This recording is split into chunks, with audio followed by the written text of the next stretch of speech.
Hello, अस्सलाम वालेकुम। वालेकुम अस्सलाम। जी, कौन कहाँ से बात कर रहा है? जी मैं उमैस बात कर रहा हूँ कराची से। जी उवैस, फरमाइए। जी दानिश भाई, मेरा उलमा कराम से सवाल था कि हम जैसे मस्जिद में नमाज पढ़ने के लिए जाते हैं, जमात से पहले मुअज्जिन जो है वो अकामत देते हैं, तो बाज़ लोग जो है दानिश भाई वो अल्लाह अकबर पे खड़े होते हैं और बाज़ लोग जो है वो कद क़ौमत सलाह के बाद जो है वो खड़े होते हैं।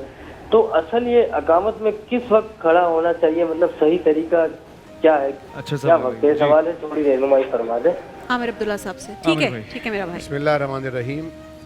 नमाज के लिए अज़ान दी जाती है और अज़ान पर नमाज के लिए मस्जिद पहुंचना हर मर्द पर वाजिब और फ़र्ज़ होता है। नबी करीम सल्लल्लाहु अलैहि वसल्लम ने एक नाबीना सहाबी के इस्तिफ़सार पर जब उन्होंने आकर अर्ज़ किया था कि या रसूल अल्लाह, मेरा घर दूर है और दिन के उजाले में तो मुझे किसी के सहारे और किसी के ज़रिए से पहुँचने में आसानी होती है, लेकिन फ़जर और इशा में मुझे पहुँचना दुश्वार हो जाता है क्योंकि रास्ता भी हमवार नहीं है और अंधेरा भी होता है, तो क्या मैं घर पे नमाज़ पढ़ लिया करूँ? तो हुज़ूर सल्लल्लाहु अलैहि वसल्लम ने फरमाया, ठीक है, तुम्हारा उज़्र है।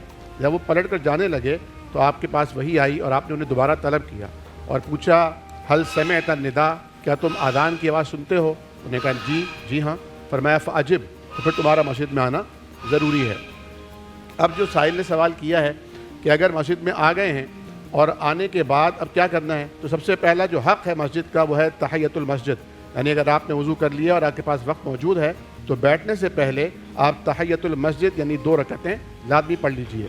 और दूसरा ये कि नबी करीम सल्लल्लाहु अलैहि वसल्लम का जो हुजरा था, हुजरा मुबारक, वो मस्जिद से मुत्तसिल था, तो हुक्म ये था कि यानी उस ज़माने में, अब तो यह है ना कि अज़ान के 15 मिनट के बाद जमात खड़ी हो जाएगी और मस्जिदों में भी लिखा होता है कि जमात इस घड़ी के हिसाब से खड़ी होगी, क्योंकि किसी की घड़ी में हो गए, टाइम हो गया और उस घड़ी में नहीं हुआ है तो एक डिसिप्लिन ख़राब ना हो जाए।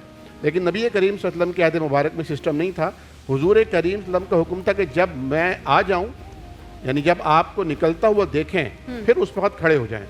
अब अगर इमाम पहले से आकर मुसल्ले पर खड़े हो चुके हैं और इकामत हो रही है तो शरअन मुनासिब है और बिल्कुल दुरुस्त है कि सब के सब खड़े हो जाएं। अच्छा। जिस वक्त इकामत हो रही है, वो जो क़द क़ामतिस सलाह के ऊपर सब खड़े होते हैं, इसका कुरान से हदीस से कोई सबूत नहीं मिलता।